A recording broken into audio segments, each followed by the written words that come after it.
Aïté mama, aïté mama, aïté mama, aïté mama, aïté mama, aïté mama, aïté mama, aïté mama, aïté mama, aïté mama, aïté mama, aïté mama, hey, mama, mama,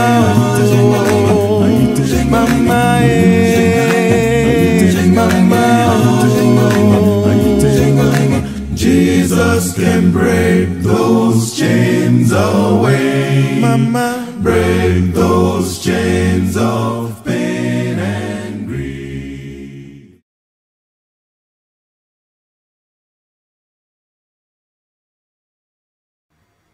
Je suis Pipo, votre ami virtuel. Je suis heureux de vous revoir aujourd'hui. Je suis Pipo, votre ami virtuel. Ma mission est de vous présenter Jésus. Il est bon, vraiment bon. Dieu est bon, vraiment bon. Je suis Pipo, votre ami virtuel. Avec Sainte Rose et je proclame son amour.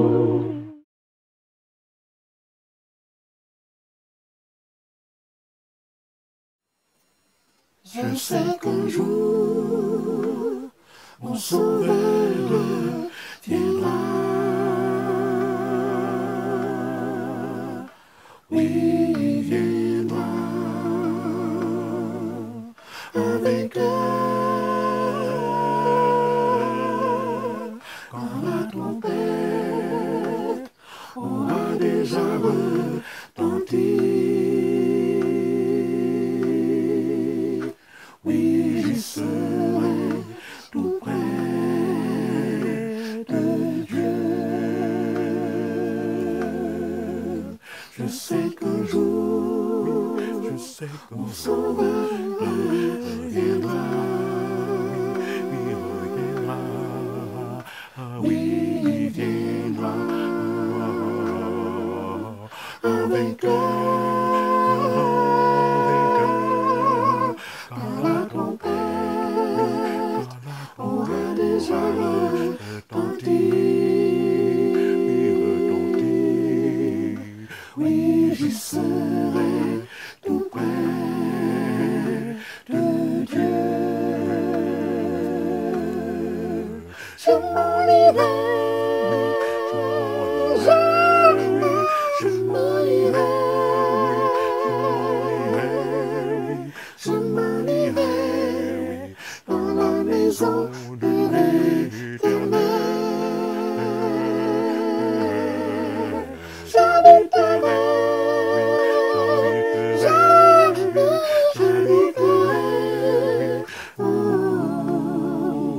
et la grâce et le bonheur m'accompagneront. Je m'en irai, je m'en irai, je m'en irai dans la maison de l'Éternel. J'habiterai,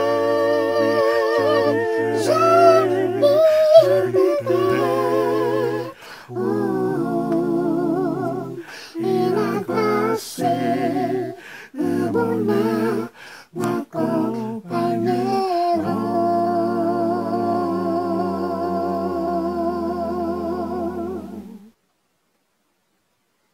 Amen. Chers amis, bienvenue à votre émission Sainte Rosée. Je suis Pipo, votre ami virtuel.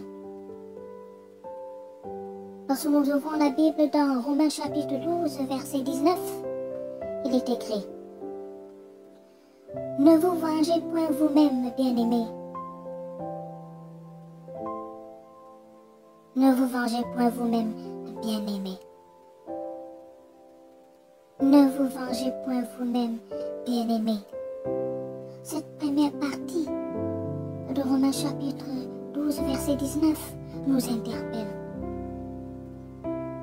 Dieu nous interpelle, chers amis, à ne pas nous venger nous-mêmes.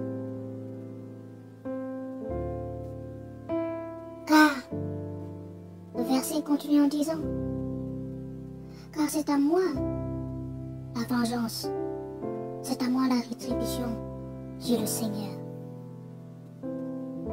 Car c'est à moi la vengeance, c'est à moi la rétribution, dit le Seigneur. Mon frère, ma soeur, mon ami, as-tu été offensé? Remets ce problème à Dieu.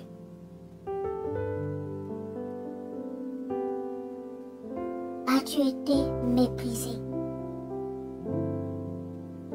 Donne à Dieu ce problème. As-tu été poignardé sur le dos? Présente à Jésus ce problème. As-tu été sujet de moquerie, de raillerie? Présente à Jésus ce problème. As-tu été insulté? Laisse le Saint-Esprit agir. As-tu été sujet d'injustice? Mon frère, ma soeur, présente à Jésus ce problème. Car lorsque Jésus agit, il agit dans la perfection. Car lorsque l'Éternel s'élève pour te venger, personne ne peut arrêter l'Éternel. Personne ne peut empêcher l'Éternel de te venger. Car nul n'est plus puissant que l'Éternel Dieu des armées. Oui, laissons agir la vengeance. À Dieu la vengeance, à Dieu la rétribution. Apprenons, chers amis, à présenter nos situations à Dieu, à présenter nos situations à Jésus-Christ, à présenter nos situations au Saint-Esprit. Et Dieu agira.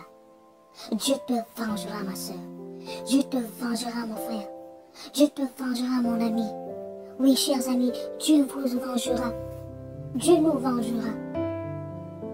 Car nul n'est plus puissant que Dieu. À vouloir prendre ton problème entre tes mains et te venger, tu risques de commettre des erreurs. Tu risques de pécher et te retrouver dans une situation de regret. Laisse, mon frère, calme-toi, ma soeur. Présente à Jésus ton problème et l'Éternel agira. Il te vengera. Il va acheter ton problème et il va te venger et tu auras la victoire au nom de Jésus-Christ. Ne dit-il pas dans Matthieu 28, verset 13, venez à moi, vous tous qui êtes fatigués et chargés, je vous donnerai du repos. L'Éternel nous donnera du repos lorsque nous lui présentons nos problèmes. Alléluia. Et voilà, voici votre émission, Sainte Rosée.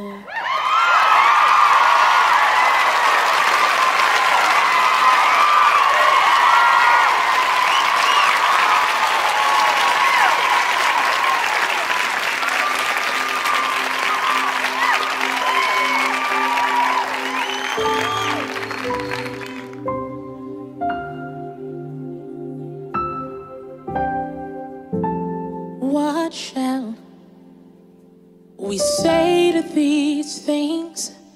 There's still cancer and so much disease.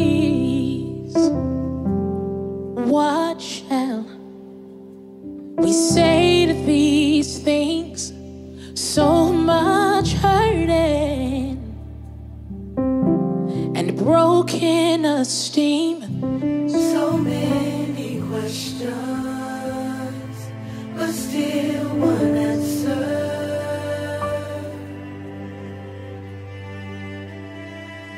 If God be for me, who can be against me?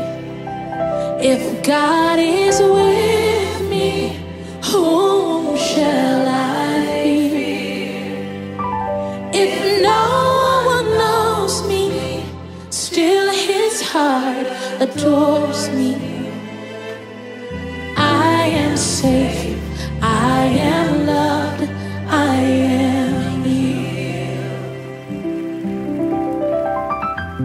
What shall we say to these things? So much violence, it's getting hard to believe. And what shall we say to these things? So many people hurting with broken esteem. So many questions, but still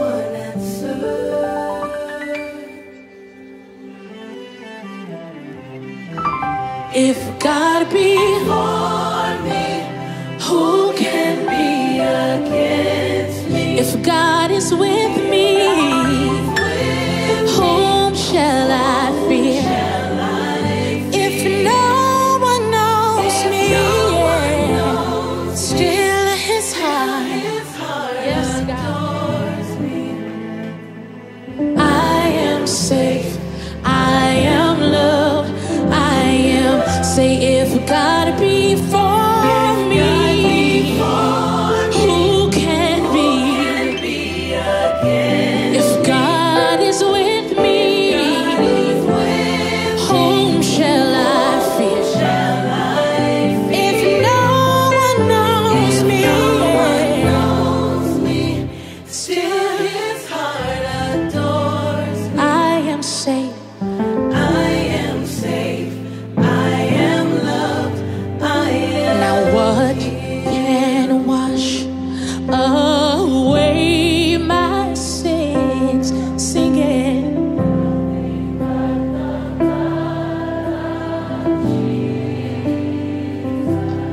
And what can make me whole again? Yeah.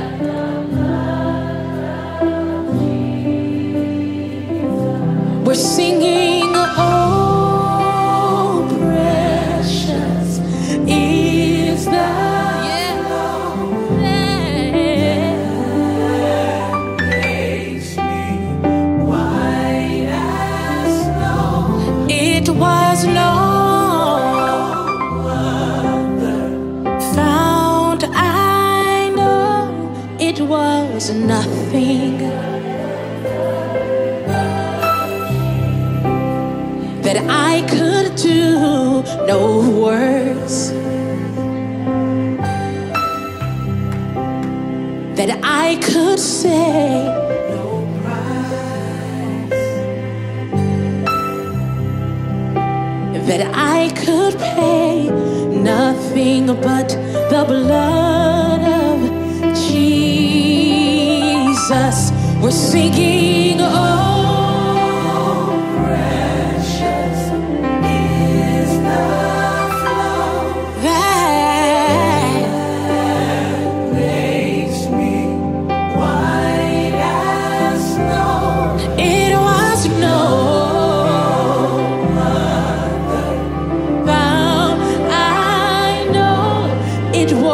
nothing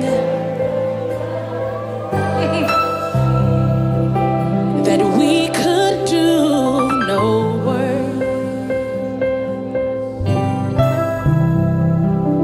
that we could say,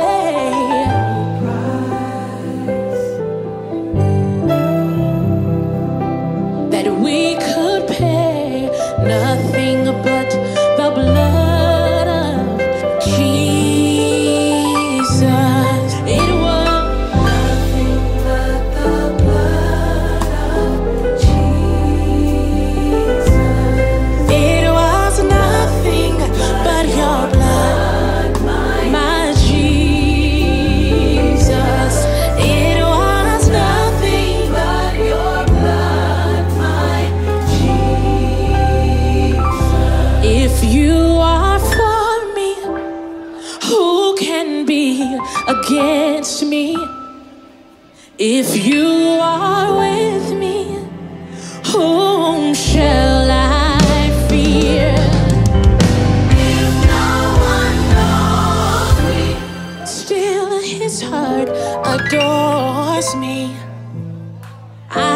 am safe, I am loved, I am healed.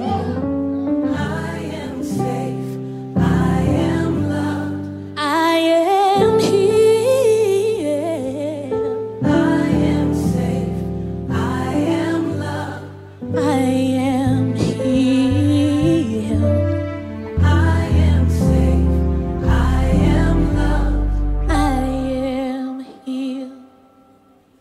If you are for me, who can be against me?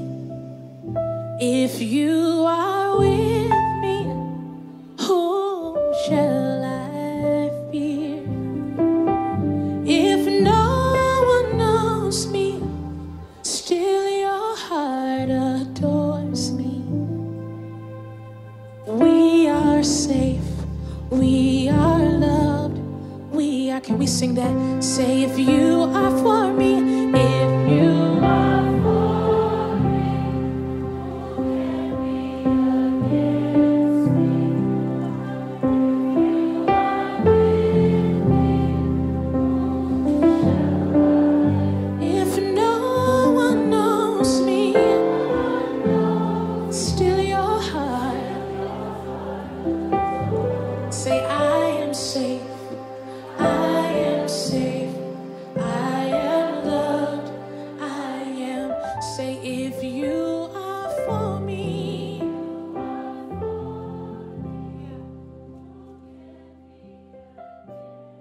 you are with me.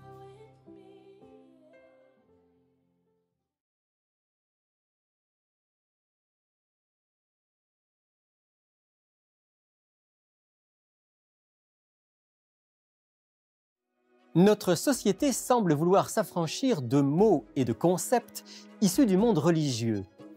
Des mots qu'on considère comme dépassés, obsolètes ou négatifs, comme par exemple le mot « péché » ou encore le verbe « se repentir ». Pourtant, j'ai la conviction que le repentir bien compris est l'une des expériences les plus fécondes, les plus libératrices qu'on puisse vivre. En tout cas, c'est mon expérience personnelle. Et ça a aussi été celle du roi David. Je vous en parle dans l'émission d'aujourd'hui. Bonjour et bienvenue dans Il est écrit. Je le disais en introduction, le péché a mauvaise presse aujourd'hui. On parlera plus facilement d'erreurs de parcours ou de jeunesse, de manquement à son devoir, éventuellement de fautes, voire de fautes graves. Mais péché, non, ça sonne trop fort, trop religieux, trop culpabilisant. Quant à se repentir, le mot est souvent connoté par le souvenir de la confession obligatoire ou des pénitences imposées. On le voit comme une expérience négative, humiliante, dans laquelle l'être humain perd toute estime de lui-même. En fait, c'est tout le contraire. Permettez-moi de partager avec vous ma première véritable expérience de repentance. J'étais encore un jeune adolescent et je vivais dans une famille chrétienne. Mes parents étaient des chrétiens convaincus. Ils avaient partagé leur foi, leur compréhension de la Bible avec mon frère et moi depuis notre tendre enfance. Aimer Dieu, aimer les autres, faire le bien, étudier la Bible, chercher à progresser à tout point de vue, ça faisait partie de notre éducation quotidienne. Chaque semaine, on allait ensemble à l'église et souvent, on mangeait sur place et on passait une bonne partie de la journée avec des amis. Aux yeux de mes parents, comme de mes amis de l'église, j'étais un bon petit gars, bien élevé et qui, par-dessus le marché, connaissait bien la Bible. Ce qu'ils ne savaient pas, ni les uns ni les autres, c'est que le bon petit gars en question, en dehors de la maison et de l'église, vivait une vie pas très ordonnée. Le mensonge, le vol, la cigarette, la gloutonnerie, les revues pas très catholiques, tout ça faisait partie de mon quotidien ou presque. En d'autres mots, je vivais une double vie. Et comme je me faisais rarement prendre, tout semblait bien aller. J'avais bien de temps à autre de petits problèmes de conscience, mais j'avais vite fait de les reléguer au placard et de continuer à profiter des plaisirs de la vie avec les copains. Mais Dieu m'attendait au tournant. Je suis allé avec mes parents assister un rassemblement chrétien qui s'étalait sur 3 jours. Et c'est là, dans ce centre des congrès, dont je me souviens très bien, que j'ai été interpellé avec force pour la première fois. D'abord, j'ai été témoin d'un véritable miracle que je ne pouvais pas nier. Ce serait trop long d'expliquer en détail ce dont il s'agissait, mais c'était vraiment frappant. Je ne pouvais que constater que Dieu existait, qu'il était puissant, qu'il pouvait répondre aux prières sincères. Mais surtout, ce qui m'a interpellé, ce sont les paroles d'un prédicateur qui expliquait avec beaucoup de sincérité et de simplicité ce que signifiait pour lui l'amour de Dieu, la vie et la mort du Christ, la vie chrétienne authentique. En l'écoutant, j'avais l'impression d'entendre Dieu me parler et me dire « Tu vois, lui là, il me connaît, il vit avec moi, il est authentique. Mais toi ?» En quelques instants, j'ai pris conscience que Dieu connaissait toute ma vie, qu'il voyait ma duplicité, mon manque de rectitude, tous mes faux semblants. Mais j'ai aussi perçu qu'il m'aimait profondément, qu'il voulait que je vive un changement radical. Dans les jours qui ont suivi, je me souviens avoir ressenti de plus en plus le désir de ne plus mener une vie double, d'être fidèle à ma conscience, fidèle à la volonté de Dieu.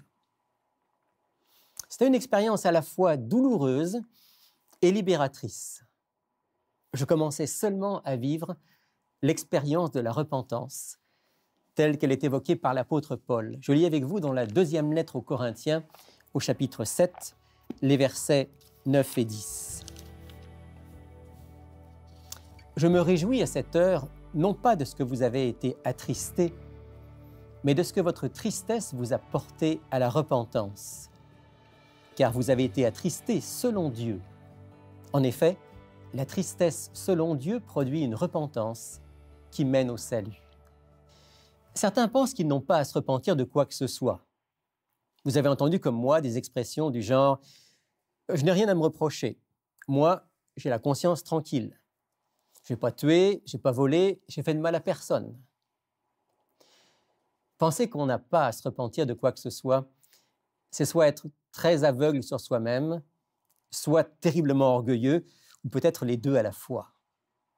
Quiconque est un tant soit peu attentif à sa conscience sait qu'il y a souvent un décalage entre ce qu'on dit et ce qu'on fait, qu'il y a parfois une dissonance profonde entre ce qu'on sait qu'on devrait penser, dire ou faire et ce qu'on vit en réalité. Et si notre conscience est éclairée par les paroles de la Bible, si on prend pour modèle la vie et les enseignements du Christ, alors le décalage est encore plus marquant. Il devient impossible de dire « je n'ai rien à me reprocher, je n'ai pas à me repentir de quoi que ce soit ». Au contraire, on va pousser le cri de l'apôtre Paul dans son épître aux Romains, au chapitre 7. L'apôtre Paul qui écrit ceci. « Car je sais que le bien n'habite pas en moi, c'est-à-dire en l'être faible que je suis. Certes, la volonté de faire le bien existe en moi, mais non la capacité de l'accomplir. En effet, je ne fais pas le bien que je veux et je fais le mal que je ne veux pas. » Et un peu plus loin, « Malheureux que je suis, qui me délivrera de ce corps de mort?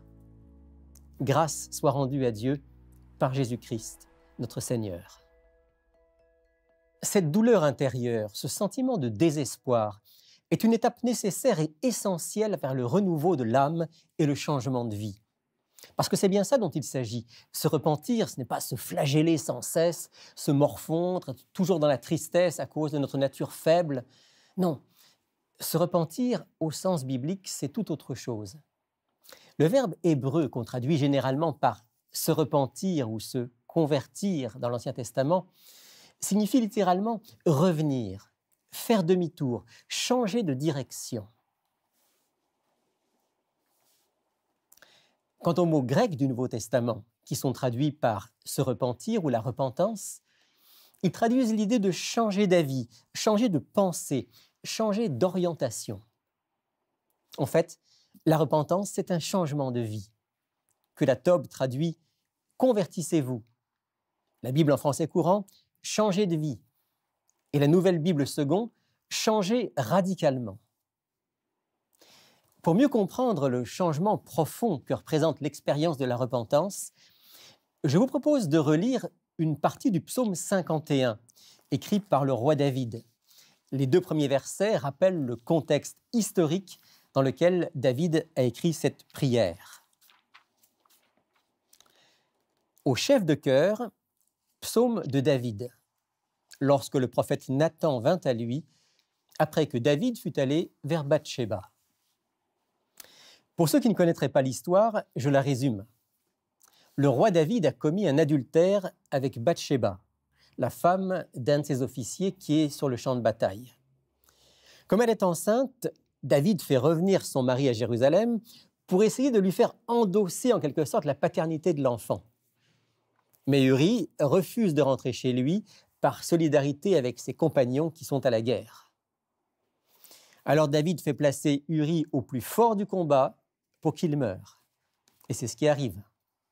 Le mari décédé, David recueille la veuve et l'épouse.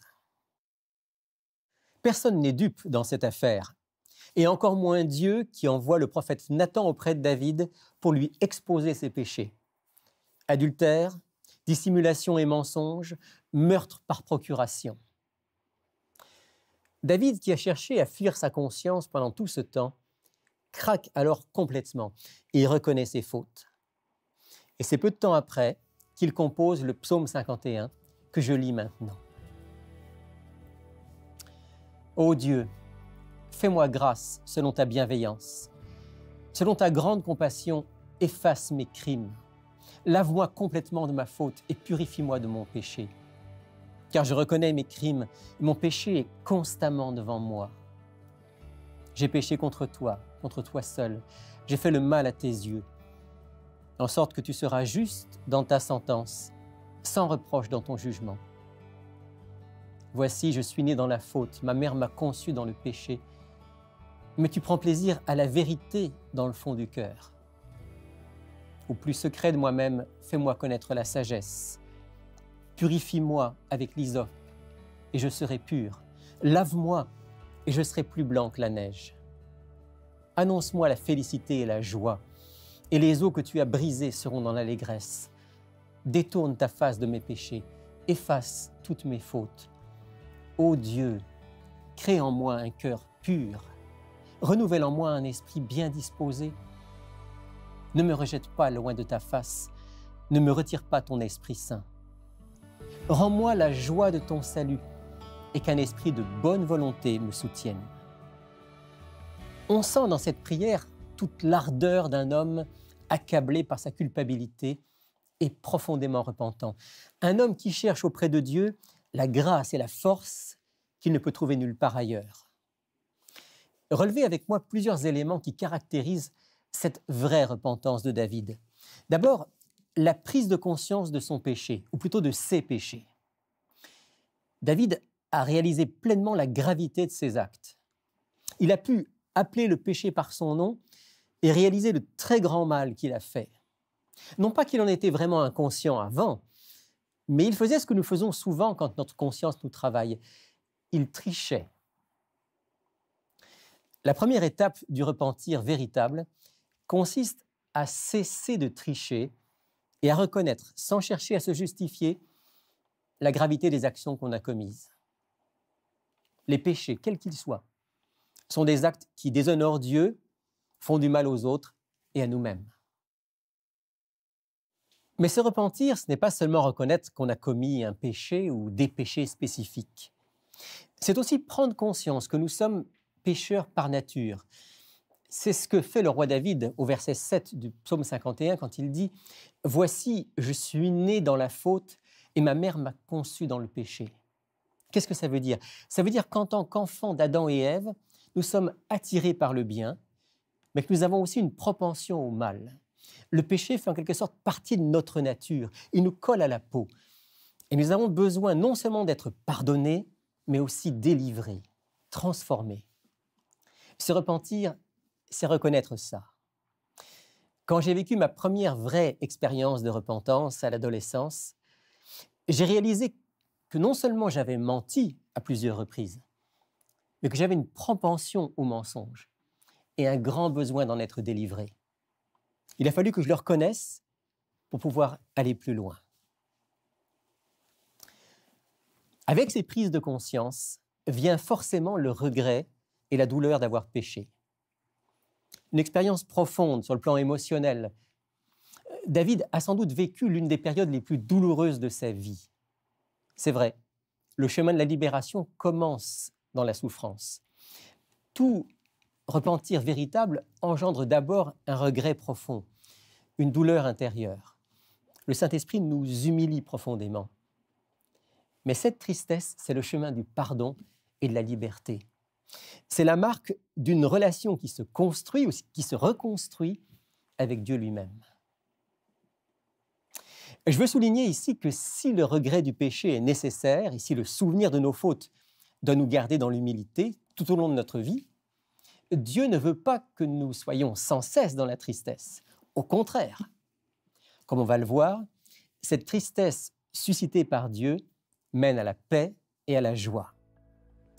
Pour y parvenir, il faut passer à l'étape suivante, la confession sincère et la demande de pardon. Voici comment le fait David dans le psaume 51, versets 3 et 4.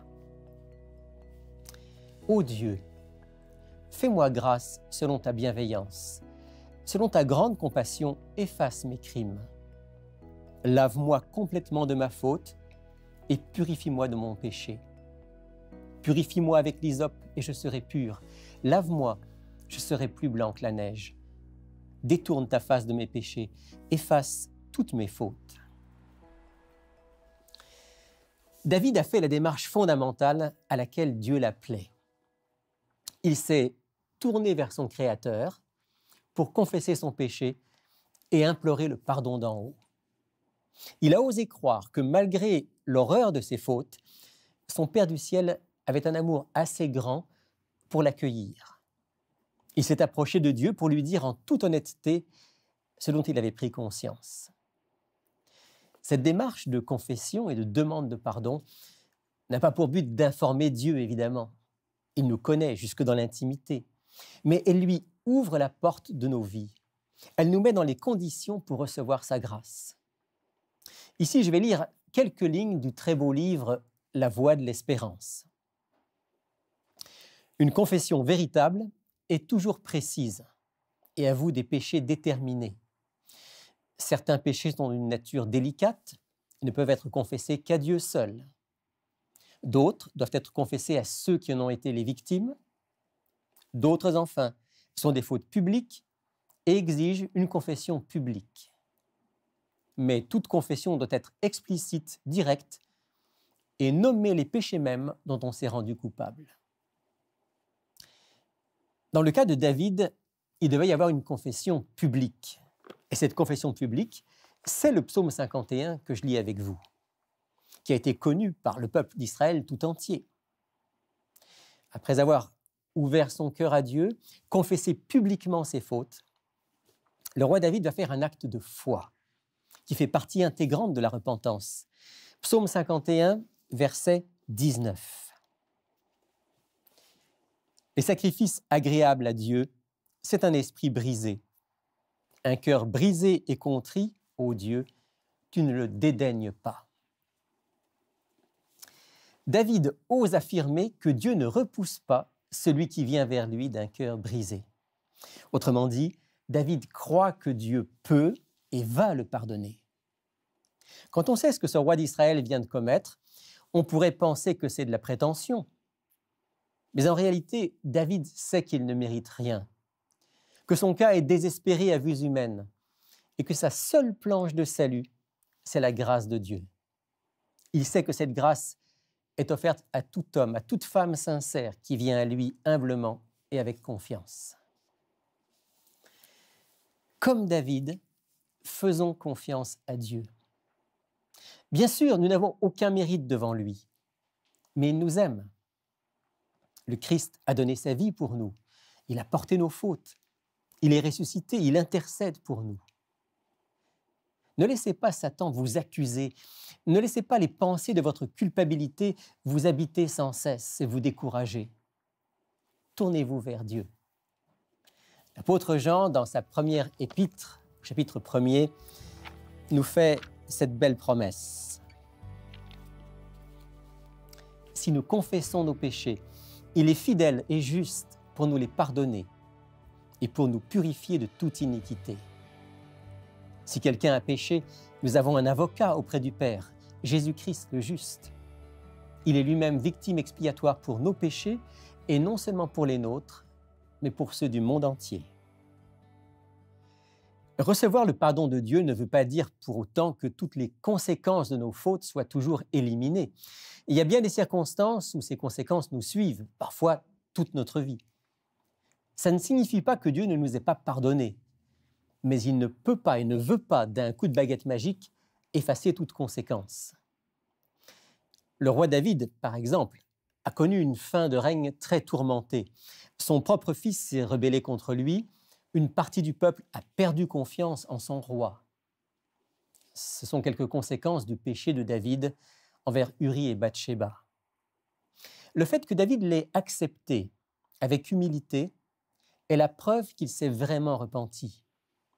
Il écrit « J'ai péché contre toi seul. J'ai fait le mal à tes yeux, en sorte que tu seras juste dans ta sentence, sans reproche dans ton jugement. » Celui qui refuse de subir des conséquences à son péché sous prétexte que Dieu lui pardonne et devrait tout arranger, celui-là prouve qu'il n'est pas passé par un véritable repentir. Il cherche plus à utiliser Dieu qu'à le servir. Tout récemment, je parlais avec un de nos auditeurs qui se trouve actuellement en prison.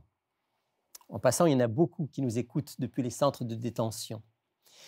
Cet homme me disait combien son expérience difficile dans cette prison lui semblait voulue par Dieu pour l'aider à mieux comprendre à la fois la gravité de ses fautes et la puissance divine pour pardonner et pour changer sa vie.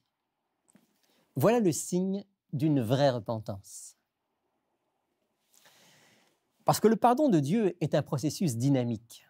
Quand Dieu nous pardonne, il nous change. La prière de David montre que Dieu l'avait touché au point qu'il ait un désir profond de changer de vie. Il aspirait à une vie nouvelle, débarrassée du mal et du péché.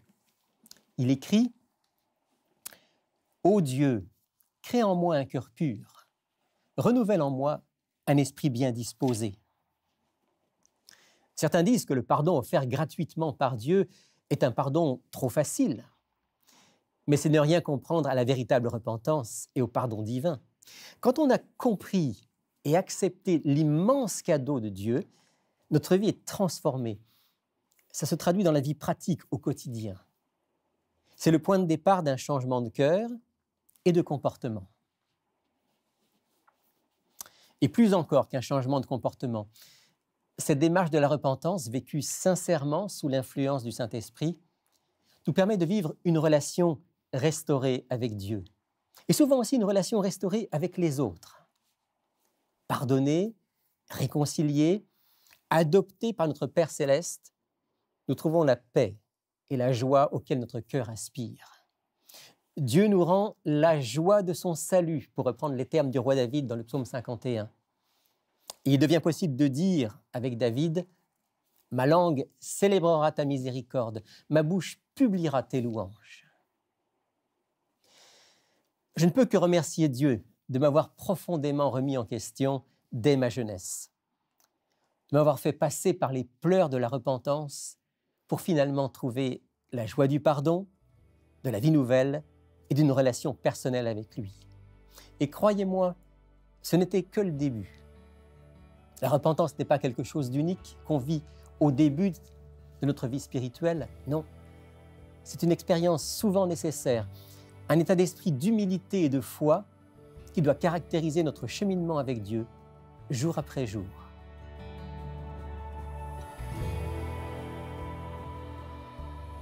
Père du ciel, je veux te remercier personnellement d'avoir pu faire cette expérience, de te rencontrer, comprendre ton amour, prendre conscience de mon péché, de vivre une vie nouvelle avec toi. Ma prière, c'est que beaucoup parmi ceux qui nous écoutent puissent vivre aussi cette expérience et que tu nous gardes dans l'humilité tout au long de notre vie. Au nom de Jésus. Amen. Écoute la voix du Seigneur Jésus, Jésus qui te dit, viens à moi aujourd'hui, aujourd'hui. Oui, le bonheur est tout près de Jésus-Christ. Oh, oui, viens à lui. Écoute la voix du Seigneur Jésus.